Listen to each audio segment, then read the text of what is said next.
Okay, so I am back from the UK. I am finally back in the States, ready to make some new content instead of the, stuff I had to schedule out in advance. I'm excited to be back. I have a little bit of the travel sickness still going, so apologies if, I'm a little bit nasally, even more so than I usually am. But, yeah, let's get into today's video, which is, so I said, let's make a top 10 what-ifs video. There's so many interesting discussions to talk about with football of, if one thing happens, how that changes the history of the game. I was going to make 10, and when I came up with a list, I ended up with 30, and I said, I can't narrow this down to 10, so I figured, why not just break it up into 3 different videos? So these are going to be 10 of the biggest what-ifs in football history, and then I'm going to have a video coming out each of the next 2 days talking about the other 20 that I came up with. So yeah, that is the, enough of me rambling. Let's just get into the list, starting off in no particular order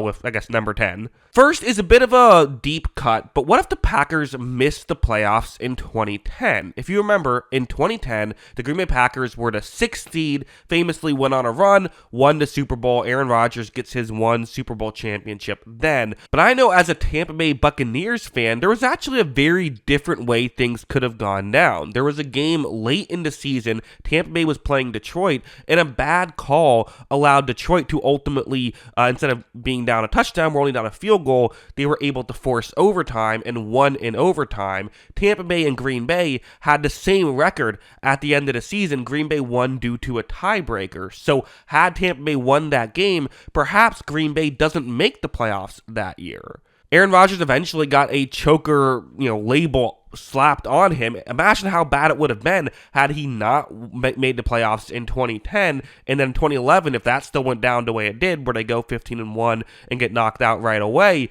You just wonder how much that would have affected things, and who knows, maybe Josh Freeman and the Buccaneers can do something. Probably not, but 15-year-old me would have liked to believe it could have happened. So yeah, that's definitely a huge what if. Next up is just the 2014 playoffs altogether, specifically the NFC side of the 2014 playoffs. So if you remember, there was a game in a playoff game between the Dallas Cowboys and the Detroit Lions. The Lions were in a situation. Matthew Stafford throws the ball down the field. It appears to be defensive pass interference. The flag gets thrown. Lions fans are happy. All of a sudden, the flag gets picked up. They say no penalty on the play. The Cowboys go on to win the game. A very kind of heartbreaking loss by the Lions. If they win, does Matthew Stafford get to go on a run? And does he stay with the Lions? Do the Lions have success there? Instead, the Cowboys move on and play the Green Bay Packers, which was the famous or infamous, depending on how you want to look at it, Dez caught it, Dez didn't catch it game, where had Dez caught it, no guarantee the Cowboys win, but they would have had a good chance to win. Maybe they go to the conference championship game and play Seattle, who they beat earlier in the year. Instead, the Packers play the Seattle Seahawks, and that is the infamous or famous, depending on how you want to look at it, collapse that the Packers had at the end of that game, where they're up big and just 18 things go wrong. Brandon Bostic can't catch the ball at the end there.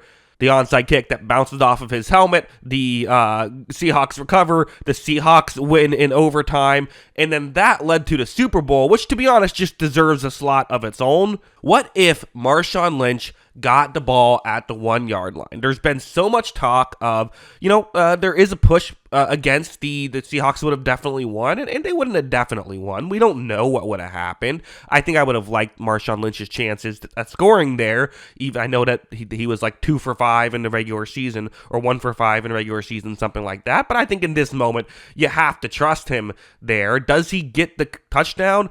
Maybe there's enough time left that Brady can still get down to field, because there was a minute left when that started. 40 seconds ran off the clock, but there was a minute left when that play was starting. Maybe they hurry up because they're going to run it.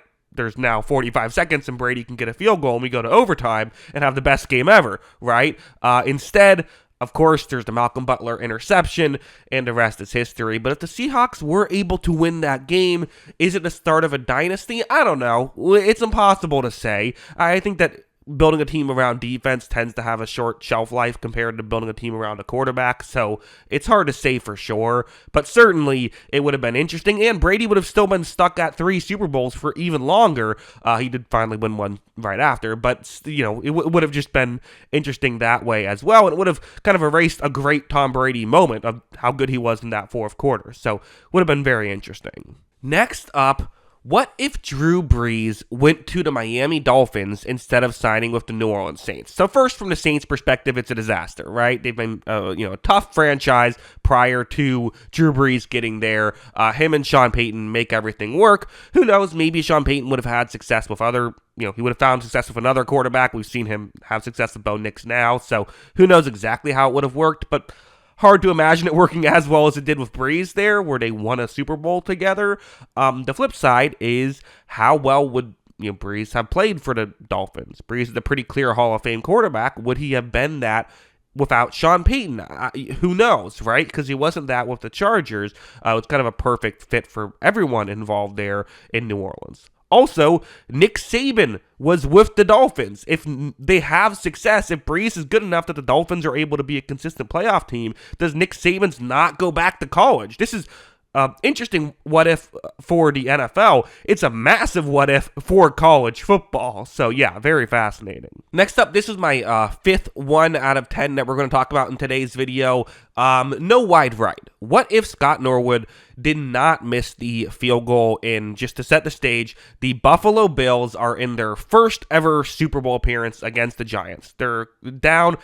I forget exactly what it was. It was 1 or 2 points in the Super Bowl, and Scott Norwood's lining up for a 47-yard field goal, which especially in the 90s is a tough field goal to make. It's not like impossible, but it's not an easy field goal to make. Either he kicks it, it goes wide right, the Giants win the Super Bowl, the Bills lose the Super Bowl, and would go on to make the Super Bowl each of the next 3 seasons and lose all of those as well. One question you could ask is, had they won that Super Bowl, could they have won other Super Bowls? Could that have been kind of mentally getting them over the hurdle? Or maybe just more simply, could we just view that era of the Bills differently? If you make 4 straight Super Bowls and lose 1, people would still say, wow, and win 1, people would still say, oh man, only won 1 and 3, that's a bit of a bummer, but they would still say, hey, you got a Super Bowl, well done, that's still a great era, and one of the great teams of all time, which they are. They were one of the great teams of all time, and if they made that field goal, I think we'd view them more like that. The 6th one we're going to talk about today, what if Bill Belichick stays with the Jets? If you remember, he was just, off of his Cleveland Browns stint that did not go well. He was going to go with the Jets, but ultimately decided to leave because he didn't really want to be a part of that organization. He didn't trust a lot of the people in that area, people around that team, and decided to instead go to the New England Patriots. While we don't know what would have happened if he stayed with the Jets, maybe he wouldn't have been able to fully make the moves he wanted to make and wouldn't have been successful there, and that would be huge if he just flamed out and Bill Belichick, instead of being known as maybe the greatest coach of all time, is just like a footnote in NFL history. Or maybe he is able to make all the moves he wants. Maybe he still drafts Tom Brady with the Jets now, and now the Brady-Belichick dynasty goes on, but in New York instead of in Foxborough. But we'll never know. Okay, 4 more left. If the Bears draft Mahomes, of course this has to be talked about, right? What would have happened if the Bears drafted Patrick Mahomes? First, the Chiefs don't have this dynasty they have created. They don't win 3 Super Bowls with Alex Smith. Alex Smith was very good. They're not having this kind of success, although they would have probably, maybe they would have kept Alex Smith. Maybe they would have gotten Deshaun Watson in this scenario. If they keep Alex Smith, does he not get injured? And do they still have some good years left with him, even if they probably don't win a Super Bowl, I would say, with him? Although, I shouldn't say definitely. There's a chance they could have, but there's that interesting thread here. But of course, the flip side is, are the Bears just awesome with Patrick Mahomes, or is Patrick Mahomes not able to fully succeed because he's not in the perfect situation for himself? You kind of assume he would have still worked and things would have worked out all right for him, but you never know. And so that's just interesting. Are the Bears having this success or not? And again, it's worth mentioning, basically every team could have gotten Mahomes, right? The Chiefs were picking up, 12th 20 when they traded up to get him. You could have traded up to get him if you wanted him that badly. Plenty of teams, like the Saints were considering Mahomes. That's another what if. You could do this for every team. It's not just the Bears, but ultimately, the Chiefs are pretty happy it was them. Eighth one here on this video. If Drew Bledsoe never gets injured, this is an obvious one, but it's one that we have to talk about in a what ifs video. Drew Bledsoe, a very good quarterback, had just signed a huge extension with the New England Patriots, and then he gets injured. Tom Brady comes in to start, and it was not like, oh, Tom Brady has to be the guy who is a starter. Sometimes that just happens. I'm like, oh, this is their starter. We've got it figured out. I felt maybe a little similar to the 49ers with Brock Purdy a little bit, but not exactly. But Brady was playing well. They were winning with Brady, but there were still just some questions. In fact, there was a game when Bledsoe was healthy again, and Bill Belichick said, well, let's just give each of them 50% of first team reps. Let's just see who's good. We'll let Brady still start because he's been starting, but let's do that. And then Brady actually played poorly the next week. And so some coaches might have said, oh, well, let's go to the other guy. But what Belichick did was he said, well, of course he played poorly. He only had 50% of the first team reps. I can't be doing this. Brady has to be the starter. And so he let Brady be the starter, and Brady was, the rest is history. Brady goes on to win a Super Bowl that year, and you can't bench a guy after winning a Super Bowl. So Brady continues to be the starter, and the rest is history. But sticking with not just that team, but that specific season of that team, the tuck rule has to be mentioned here as well, right? So the Raiders are playing the Patriots. I don't even need to set this up. We all know the tuck rule happened, which people always say it was a dumb rule, but called correctly. It wasn't. It was called incorrectly, I think. It shouldn't have been overturned. I made a whole video on that years ago. It, at the very least, feels inconclusive to overturn it on replay. That's my opinion on it, although also a weird rule. But ultimately, Brady gets another shot. What do you think he's going to do when he gets another shot? He takes advantage. He gets him to overtime. Adam Vinatieri got him to overtime. Let's be real. They win it in the snow. The Patriots go on to win a Super Bowl. Again, if that doesn't happen, it's Raiders, Steelers. Who knows who wins that game? Who knows who wins the Super Bowl? The greatest show on turf would have been there. Maybe Kurt Warner wins 2 Super Bowls. That's probably what happens, but you never know, right? Anything could have happened in that situation. Maybe the Raiders win a Super Bowl, and Charles Woodson gets a ring with the Raiders, not just with the Packers, right?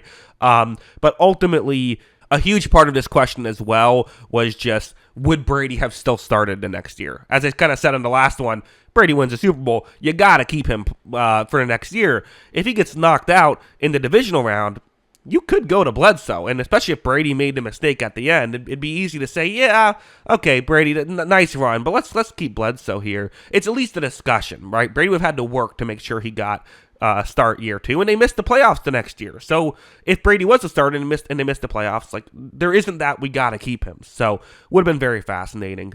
And finally, last one for this video, which is a crazy what if. What if Donald Trump bought the Buffalo Bills? So what the hell am I talking about? Well, yes, a bit back, the Bills were getting sold, and there were a number of finalists. One of those finalists was Donald Trump, and I don't know how close he ever actually got to purchasing the Bills, but he was at least in the discussion. And while that could have been fascinating, just considering what he have done if he bought the Buffalo Bills, I think what's even more interesting is Donald Trump is on record saying had he bought the Buffalo Bills, he wouldn't have gotten into politics, which creates a whole whirlwind of things that could be different now had that been the case. Now, of course, Donald Trump says that. Doesn't necessarily mean that's what would have happened. Maybe he would have changed his mind at a certain point, which is totally possible. But yes, there is a world where this not just changes, football, but a lot more than that. So definitely a huge what if. So